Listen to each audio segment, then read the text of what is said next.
ये स्टूडेंट्स, आज का जो टॉपिक है जिसके ऊपर हम बात करने जा रहे हैं वो है हमारा ट्रांसफार्मर। एक ट्रांसफार्मर जो होता है वो क्या होता है, ट्रांसफार्मर का काम क्या है, ट्रांसफार्मर की कंस्ट्रक्शन क्या है, उसका वर्किंग प्रिंसिपल क्या है और ट्रांसफार्मर के यूजेस क्या हैं, कहाँ कहाँ पर ट्रांसफार्मर जो है यूज़ किया जाता है। आज हम जो है पूरा फुल डिटेल में इसके बारे में पढ़ेंगे। सबसे पहले हम देखते हैं एक ट्रांसफार्मर होता क्या है। एक ट्रांसफार्मर जो है इसके नाम से ही पता चलता है कि transformer is a static device. ये एक ऐसा स्टैटिक डिवाइस है, इसमें कोई भी रोटेटिंग पार्ट नहीं होता। ट्रांसफार्मर में आप कभी खोल के देखो कि ट्रांसफार्मर में जैसे मोटर में रोटेशनल पार्ट्स होते हैं वैसा कोई भी पार्ट नहीं होता है, इसलिए इसको बोला जाता है एक स्टैटिक डिवाइस।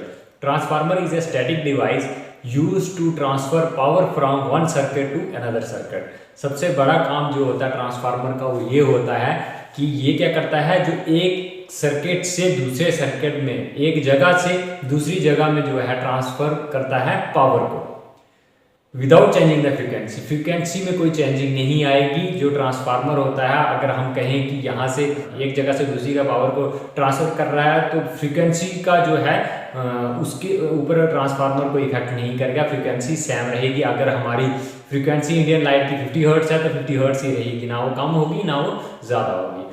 दूसरा काम जो ट्रांसफार्मर का ये होता है, इट स्टेप अप और स्टेप डाउन द वोल्टेज। ये तो हम सबको पता है, घरों में हम ट्रांसफार्मर क्यों लगाते हैं, हम क्या करते हैं, वोल्टेज को कम ज़्यादा करने के लिए बढ़ाते हैं ना, बढ़ाते हैं, कम करते हैं। वोल्टेज को जो है वो कम या ज़्यादा करने के लिए हम ट्रांसफार्मर का इस्तेमाल करते हैं। ट्रांसफार्मर जो होते हैं हमारे पास जो है मोस्टली दो टाइप के ट्रांसफार्मर्स आते हैं, स्टेप अप ट्रांसफार्मर और स्टेप डाउन ट्रांसफार्मर। जो स्टेप अप ट्रांसफार्मर्स होते हैं वो वोल्टेज बढ़ाने के काम आते हैं, बढ़ाने के लिए उनका इस्तेमाल किया जाता है। दूसरे जो होते हैं वो स्टेप डाउन ट्रांसफार्मर होते हैं। स्टेप डाउन ट्रांसफार्मर जो वोल्टेज को कम करने के लिए हम उनका इस्तेमाल करते हैं। दोनों का जो है, दोनों ट्रांसफार्मर्स का यूज़ अलग अलग है, अलग अलग जगहों पर इनका यूज़ करते हैं। ये हम पूरे डिटेल में पढ़ेंगे। अब देखते हैं ट्रांसफार्मर का, मैंने आपको बता दिया ट्रांसफार्मर जो है उसकी डेफिनेशन मैंने आपको समझा दी। अब देखते हैं जो ट्रांसफार्मर है उसका वर्किंग प्रिंसिपल क्या है। वर्किंग प्रिंसिपल, जो वर्किंग प्रिंसिपल है वो ट्रांसफार्मर का वो म्यूचुअल इंडक्शन होता है।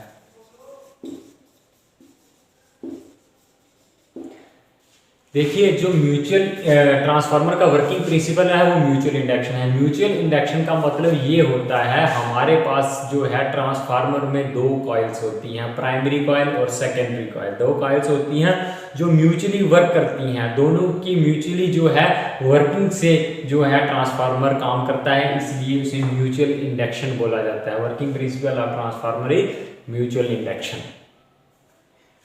देखिए, अब देखते हैं हमारे पास कंस्ट्रक्शन क्या है, इसकी ट्रांसफार्मर बनाया कैसे जाते हैं, कौन कौन सा जो है पार्ट होता है, मेन पार्ट कौन कौन सा होता है ट्रांसफार्मर का, उसके बारे में पढ़ेंगे हम। कंस्ट्रक्शन,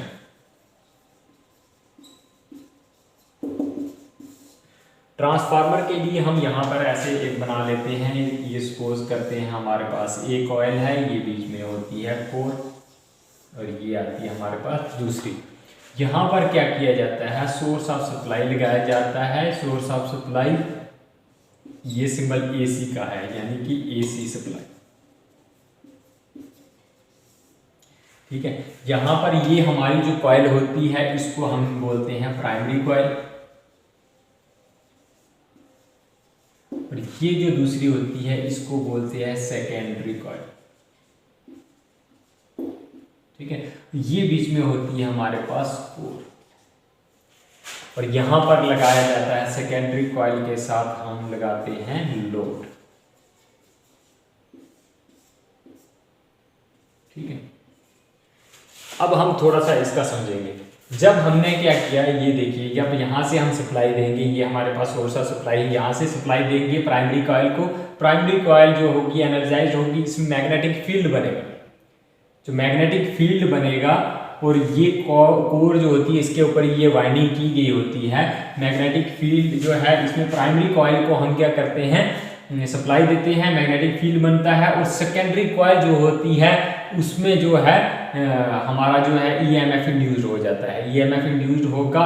ये जो दोनों प्राइमरी और सेकेंडरी कॉइल्स होती हैं हमारी, ये इलेक्ट्रिकली जो है वो कनेक्टेड नहीं होती हैं, इलेक्ट्रिकली इनका कोई कनेक्शन नहीं होता है, लेकिन मैग्नेटिकली ये जो है एक दूसरे को लिंक करती हैं। और जो हमारी प्राइमरी कॉइल में जब हमने सप्लाई दी, सेकेंडरी जो है उसमें ईएमएफ इंड्यूस होगा और इसके साथ हम लोड लगाएंगे। हमें कोई भी आगे जो आउटपुट है यहाँ पर वो सेकेंडरी कॉइल से हम लेते हैं तो लोड लगाते हैं। अब देखना ये है कि ये जो मैंने ये बनाई है प्राइमरी कॉइल है, इसकी जो है ये कॉइल जो है ये नंबर ऑफ टर्न्स हैं, और जो सेकेंडरी है इसके ऊपर भी नंबर ऑफ टर्न्स है। अब ये टर्न्स कितने लेने हैं, इससे टर्न्स कम ज़्यादा होने से क्या फ़र्क पड़ेगा। सपोज करते हैं हम जो प्राइमरी कॉइल है इसके नंबर ऑफ टर्न्स जो होते हैं वो कम होते हैं as compare to secondary coil. अगर नंबर ऑफ टर्न्स प्राइमरी के कम होंगे, सेकेंडरी के नंबर ऑफ टर्न्स ज़्यादा होंगे, तो सेकेंडरी में जो है जितने नंबर ऑफ टर्न्स होंगे उतना ईएमएफ इंड्यूस्ड होगा, जितने नंबर ऑफ टर्न्स ज़्यादा होंगे उतना ज़्यादा ईएमएफ इंड्यूस्ड होगा। और अगर प्राइमरी के नंबर ऑफ टर्न्स कम है तो सेकेंडरी के नंबर ऑफ टर्न्स जो हैं सेकेंडरी कॉइल के वो ज़्यादा हैं, तो सेकेंडरी कॉइल में ईएमएफ ज़्यादा इंड्यूस्ड होगा। तो ये जो इस टाइप का ट्रांसफार्मर हमारा जो होगा उसको कहेंगे हम स्टेप अप ट्रांसफार्मर।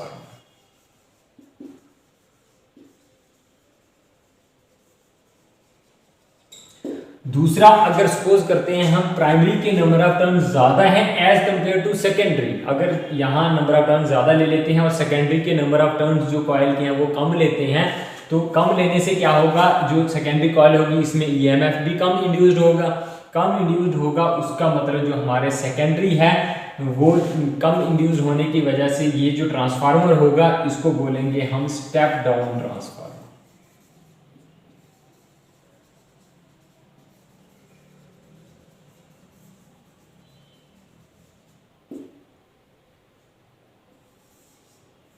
अब जो इनके बारे में स्टेप अप स्टेप डाउन की जो पूरी डिटेल है वो नेक्स्ट हम पढ़ेंगे। फिलहाल आपको इतना याद रखना है कि जो नंबर ऑफ टर्न्स हैं उनके ऊपर डिपेंड करेगा कि हमारा ट्रांसफार्मर कौन सा है। अब देखेंगे हम कंस्ट्रक्शन क्या है इसकी, बना कैसे होता है, क्या क्या चीज़ होती है जो ट्रांसफार्मर में लगी होती है। सबसे मेन चीज़ जो ट्रांसफार्मर में होती है वो होती है कोर। ट्रांसफार्मर की कंस्ट्रक्शन में दो टाइप की कोर यूज़ की जाती है, एक होती है ई टाइप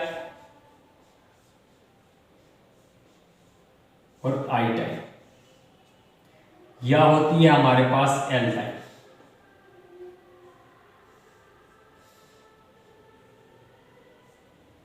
ये दो टाइप की कोर जो होती है वो यूज की जाती है ट्रांसफार्मर्स को बनाने में। ई और आई जो यूज की जाती है वो यूज की जाती है शेल टाइप ट्रांसफार्मर में, और जो एल होती है ये यूज की जाती है कोर टाइप ट्रांसफार्मर में।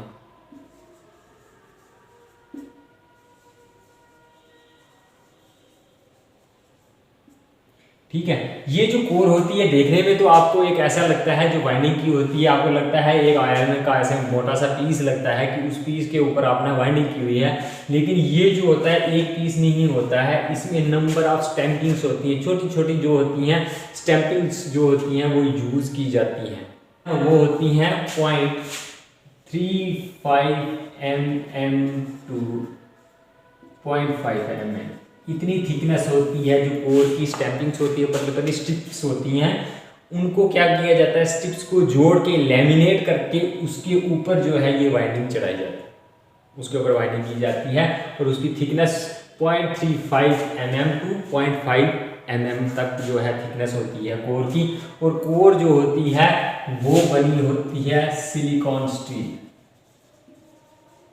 सिलिकॉन स्टील की बनी होती है, या हाई ग्रेड स्टील भी बोल सकते हैं, हाई ग्रेड स्टील से बनी होती है। अब इससे क्यों बनी होती है स्टैंपिंग, अब मैंने बोला कि ये लैमिनेशंस बनाई जाती हैं, पतली पतली स्टैंपिंग से जोड़ के एक पीस बनाई, ये क्यों बनाया जाता है उसकी एक वजह है। उसकी वजह ये है कि हमारे पास जो है ट्रांसफार्मर में लॉसेस होते हैं, एडी करंट लॉस और high hysteresis loss. Eddy current और हाई हिस्टैरिसीस लॉस जो है वो डिटेल में जो है वो हम पढ़ेंगे। फिलहाल आपको इतना याद रखना है, जो एडी करंट लॉस होता है उसको कम करने के लिए हम सिलिकॉन स्टील का इस्तेमाल करते हैं, और हाई हिस्टैरिसीस लॉस जो होता है उसको कम करने के लिए हम क्या करते हैं, स्टैंपिंग्स का इस्तेमाल करते हैं। छोटी छोटी स्टैंपिंग्स लेते हैं, ई और आई ले लिया हमने शेल टाइप में, एल टाइप ले लिया कोर में, तो ये इस टाइप की जो छोटी छोटी स्टैंपिंग्स होंगी उनको जोड़ के, उनको लेमिनेट करके जो है हम बनाते हैं, एक कोर का पीस बनाया जाता है, उसके ऊपर जो है ये प्राइमरी सेकेंडरी वाइंडिंग की जाती है।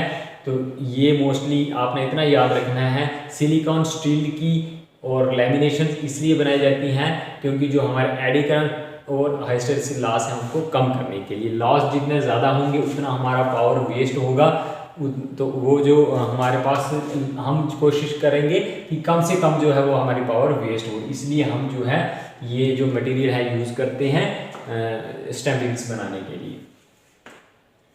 अब देखिए ई और आई जब हम यूज़ करेंगे, ई और आई स्टैंपिंग्स जब हम यूज़ करेंगे बनाएंगे, ई स्टैंपिंग्स जो होगी इस टाइप की होगी और इसके ऊपर हम आई स्टैंपिंग यहाँ पर इसको जोड़ देंगे। और यहाँ पर जो होती है शेल टाइप ट्रांसफार्मर में जो वाइंडिंग होती है आपकी सेंट्रल लिंक के ऊपर वाइंडिंग की जाएगी, इस वाली सेंट्रल लिंक, प्राइमरी भी इसी के ऊपर, सेकेंडरी भी इसी के ऊपर, सेंट्रल लिंक में की जाएगी। लेकिन जब हम कोर टाइप की बात करते हैं, कोर टाइप जो ट्रांसफार्मर हमारा होगा उसकी जब हम स्टैंपिंग्स जोड़ेंगे वो इस शेप में बनेगी, उसकी प्राइमरी इस लिंक पे की जाएगी, सेकेंडरी इस लिंक पे की जाएगी।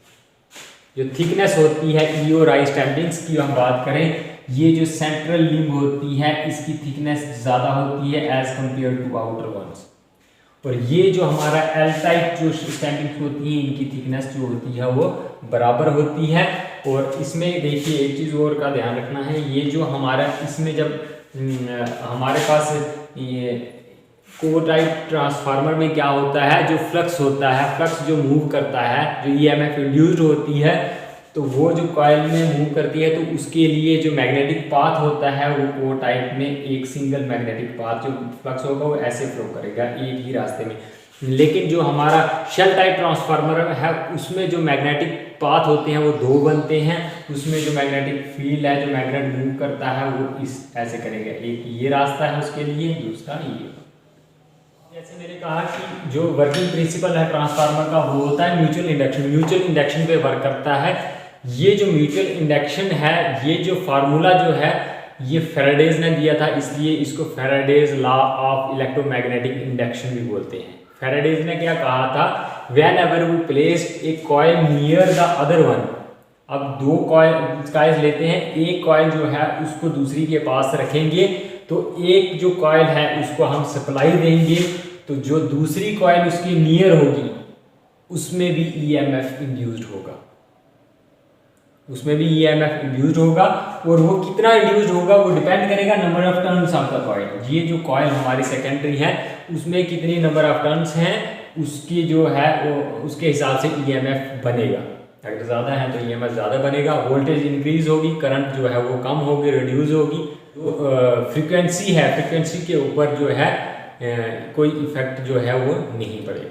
एक चीज़ और है जो है वो लिमिटेशन है फैराडेज लॉ की, जो है एक लिमिटेशन और है कि ये जो हमारा ट्रांसफार्मर है वो क्या करेगा, एसी सप्लाई के ऊपर ही काम करेगा, डीसी के ऊपर नहीं करता है। ये तो आपको मोस्टली पता होगा कि जो ट्रांसफार्मर है ये एसी सप्लाई को इंक्रीज या डिक्रीज कर सकता है, जो डीसी हमारी डायरेक्ट सप्लाई जो डायरेक्ट करंट आती है डीसी को चेंज नहीं कर सकता है। ये वजह ये है कि फैराडेज ने कहा कि जब हम क्या करेंगे, एक कॉइल में जब एक कॉइल को दूसरी कॉइल के पास हम रखेंगे और एक कॉइल को सप्लाई देंगे, उसमें जब चेंजिंग फ्लक्स बनेगा, चेंजिंग फ्लक्स बनने से फ्लक्स चेंज होगा, उसकी वजह से जो नियरर हमने दूसरी कॉइल रखी है उसमें ईएमएफ इंड्यूस होगा।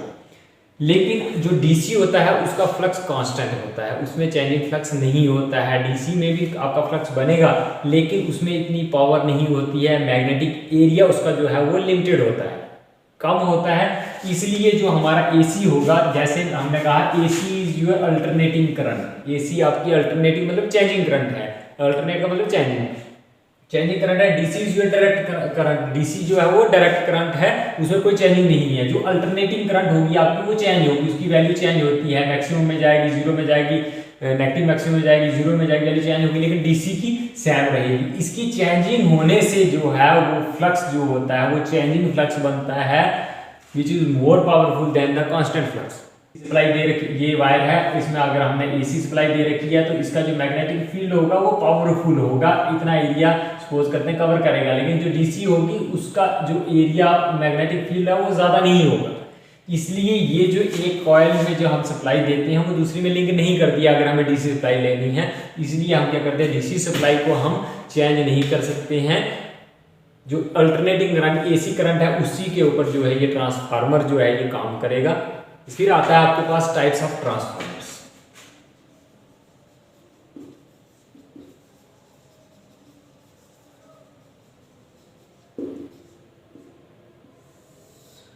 फिर आता है हमारे पास टाइप्स ऑफ ट्रांसफार्मर्स। ट्रांसफार्मर्स की कितनी टाइप्स हैं उसके बारे में हम वन बाय वन जो है वो डिस्कस करेंगे। पहले नंबर पे आता है according to the core. Core के हिसाब से, जैसे ये मैंने बताया आपको कोर होती है, उसके ऊपर हम क्या करते हैं, वाइंडिंग करते हैं।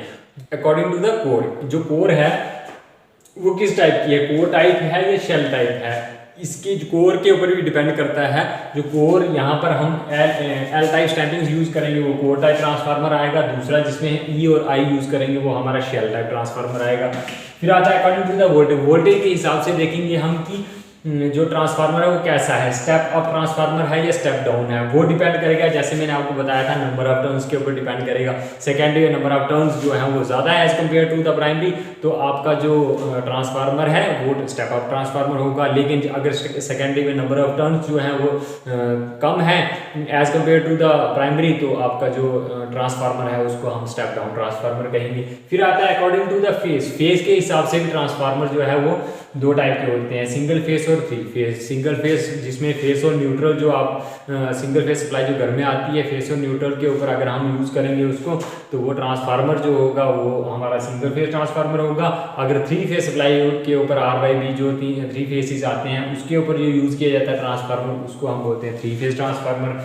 फिर आता है according to the power. Power के ऊपर डिपेंड भी करेगा कि ट्रांसफार्मर की कितनी टाइप्स है। दो टाइप के आते हैं, एक लाइटिंग और एक पावर ट्रांसफार्मर। लाइटिंग ट्रांसफार्मर जो होता है वो कम लोड तक यूज़ किया जाता है, अप टू 200 kV तक यूज़ किया जाता है। जो पावर ट्रांसफार्मर है जो 200 kV से अब जब वोल्टेज हमारी हो जाती है ट्रांसमिशन के लिए, वहाँ पर हम जो है वो यूज़ करते हैं पावर ट्रांसफार्मर। फिर आता है according to the cooling. Cooling के ऊपर भी डिपेंड करेगा। जैसे कूलिंग में आता है सेल्फ कूल्ड, जो छोटे ट्रांसफार्मर्स हम घरों में जो होते हैं हमारे, आप देखते हो, तो वो जो होते हैं वो सेल्फ कूल, उन्हें किसी कूलिंग की ज़रूरत नहीं होती है, वो अपने आप ही ठंडे रहते हैं, ठंडे हो जाते हैं, क्योंकि उनकी जो पावर होती है उनमें कम होती है। फिर एयर फोर्स कूलिंग आती है। एयर फोर्स कूलिंग में क्या होता है, ट्रांसफार्मर थोड़ा बड़े साइज़ का होगा, उसके साथ में आप देखते हो एग्जॉस्ट लगे होते हैं, पंखे लगे होते हैं, वो चलते रहते हैं, उससे जो ट्रांसफार्मर है आपका वो ठंडा रहता है। फिर उसके बाद आता है ऑयल कूल। ऑयल वाले ट्रांसफार्मर आजकल आप देखते हो अगर लोड ज़्यादा है तो ट्रांसफार्मर जो है गर्म हो जाता है, तो उसकी जो एफिशिएंसी है उस एफिशिएंसी को बढ़ाने के लिए जो है हम क्या करते हैं, तो उसमें ट्रांसफार्मर ऑयल को डाला जाता है। देखो ट्रांसफार्मर ऑयल जो होता है वो दो काम करता है, मोस्टली दो काम होते हैं उसकी, सिर्फ ये नहीं है ट्रांसफार्मर को ठंडा रखना, दो तीन काम करेगा। वो ये है, पहला एक तो ट्रांसफार्मर को कूलिंग के लिए है, वो कूलिंग करेगा। दूसरे नंबर क्या करेगा, वो इंसुलेशन भी प्रोवाइड करेगा। जो ट्रांसफार्मर में ऑयल डाला जाता है तो वो क्रूड ऑयल होता है, तो वो क्या होता है, इंसुलेटेड होता है, उसमें जो है शॉर्ट सर्किट होने का खतरा नहीं रहता है। अगर आपने वो ट्रांसफार्मर डाला है तो इंसुलेशन जो वाइंडिंग की है और अच्छी हो जाती है। तो तीसरा जो है ट्रांसफार्मर की एफिशिएंसी बढ़ जाती है, जिसमें ऑयल डाला होता है हमने, वो उसकी एफिशिएंसी जो है वो ज़्यादा अच्छी होती है एज कम्पेयर टू जो ड्राई ट्रांसफार्मर होता है। ये हमारे पास कुछ जो है 4-5 तरीके के ट्रांसफार्मर्स जो हैं उनको डिवाइड किया गया है। अब हम वन बाय वन देखेंगे कि वन बाय वन पढ़ेंगे, जैसे कोर टाइप शेल क्या होता है, फिर नेक्स्ट लेक्चर में देखेंगे स्टेप अप स्टेप डाउन क्या है, सिंगल फेज थ्री फेज क्या है। तो ये जो हमारा ट्रांसफार्मर का जो टॉपिक है ये काफ़ी लंबा चलने वाला है, तो इसलिए जो है इनको ध्यान से जो है मेरे लेक्चर्स हैं उनको ध्यान से समझिए। ये स्टूडेंट्स अब देखते हैं हम कोर और शेल टाइप ट्रांसफार्मर में दोनों में क्या डिफरेंस है, क्या फ़र्क है। आज जो है हम यही टॉपिक पढ़ेंगे, नेक्स्ट जो लेक्चर में देखेंगे जो बाकी के टाइप्स ऑफ ट्रांसफार्मर्स हैं उनके बारे में डिटेल पढ़ेंगे। इसमें कहता है कि कॉपर इनक्लोज्ड होल तक होते हैं, कि जब मैंने आपको बताया ये जो हमारे कोर टाइप ट्रांसफार्मर होता है इसकी कोर जो होती है, तो इसमें क्या होता है, जो वाइंडिंग जो होती है बाहर से होती है, इधर भी हुई इधर भी हुई। इसमें क्या होगा, जो कॉपर होता है, कॉपर मतलब जो वाइंडिंग होती है वो कॉपर की होती है, वो पूरी जो होता है मोस्टली जो कोर होती है उसको कवर कर लेता है। यहाँ से भी कवर की, यहाँ से थोड़ी सी और बची है। लेकिन जो हमारा शेल टाइप ट्रांसफार्मर है इसमें हमने सेंट्रल लिंक पे कॉपर की वाइंडिंग की, ये वाला यहाँ से पोर्शन ओपन है, यहाँ से भी पूरा पोर्शन ओपन है। इसका मतलब इसमें जो है शेल टाइप ट्रांसफार्मर में रिवर्स है, जो कोर होती है वो कॉपर को जो है ज़्यादा कवर करती है, कवर करके रखती है। फिर आता है कि जो हमारे पास कोर ट्रांसफार्मर होते हैं इसमें नंबर ऑफ मैग्नेटिक पाथ जो होता है एक होता है, मैंने आपको बताया यहाँ से मैग्नेटिक फील्ड होगा। लेकिन जो शेल टाइप है उसमें मैग्नेटिक पाथ जो होते हैं हमारा यहाँ से भी बनेगा, एक यहाँ से बनेगा, दो मैग्नेटिक पाथ बनते हैं। इसमें क्या होता है, कोर टाइप में एवरेज लेंथ ऑफ कोर जो होती है वो ज़्यादा होती है। इसमें जो कोर टाइप ट्रांसफार्मर होता है हमारे पास, इधर मैं लिख भी देता हूँ कोर और ये शेल है, तो इसमें एवरेज लेंथ ऑफ कोर जो होती है वो ज़्यादा लंबी होती है, एवरेज लेंथ ज़्यादा होती है एज कम्पेयर टू शेल। तो इसकी वजह से क्या होगा, अगर इसकी एवरेज लेंथ ज़्यादा है तो इसमें जो हमारी वाइंडिंग है, नंबर ऑफ टर्न्स है वो भी ज़्यादा बढ़ेंगे एज कम्पेयर टू शेल। ये कहता है मोर टर्न्स रिक्वायर्ड, वही जो मैंने आपको बताया कोर टाइप ट्रांसफार्मर में ज़्यादा नंबर ऑफ टर्न्स लगेंगे और शेल जो होते हैं उसमें कम नंबर जो हमारे कॉपर यूज होगी वाइंडिंग के लिए। फिर आता है, कहता है हाई वोल्टेज लेस आउटपुट के लिए हमें जो कोर टाइप ट्रांसफार्मर होता है वो किस लिए यूज करते हैं, हाई वोल्टेज लेकिन आउटपुट यहाँ हमें कम चाहिए होता है, वहाँ पर कोर टाइप यूज किया जाता है। और शेल टाइप यहाँ पर हमारी वोल्टेज कम है, उसको बढ़ाने के लिए आउटपुट अगर हमें ज़्यादा चाहिए तो वहाँ शेल टाइप, जैसे आप घरों में ट्रांसफार्मर्स का इस्तेमाल करते हैं वो हमारे शेल टाइप ट्रांसफार्मर्स होते हैं। फिर कहता है easy to insulate, core type transformer को हमें अगर इंसुलेट करना है तो इजीली इंसुलेट कर सकते हैं, लेकिन जो हमारा शेल टाइप ट्रांसफार्मर है इसको इंसुलेट करना मुश्किल होता है, क्योंकि इनकी जो कोर टाइप ट्रांसफार्मर है इसकी वाइंडिंग्स जो होती हैं वो आउटर होती हैं, बाहर की तरफ होती हैं, इसकी बाहर की तरफ होती है। लेकिन शेल टाइप ट्रांसफार्मर की वाइंडिंग जो होती है बीच में होती हैं और दोनों वाइंडिंगें एक ही लिंक के ऊपर, सेंट्रल लिंक के ऊपर होती हैं, एक के ऊपर दूसरी चढ़ी होती है वाइंडिंग, एक प्राइमरी वाइंडिंग होती है उसके ऊपर सेकेंडरी की जाती है। उसकी वजह से जो है इसको जो रिपेयर करना जो है, थोड़ा सा इसको इंसुलेट करना जो है वो टफ होता है। तो आज के लिए बस इतना ही जो है टॉपिक था हमारा, इसके ऊपर हमने जो थोड़ा सा डिस्कस किया है।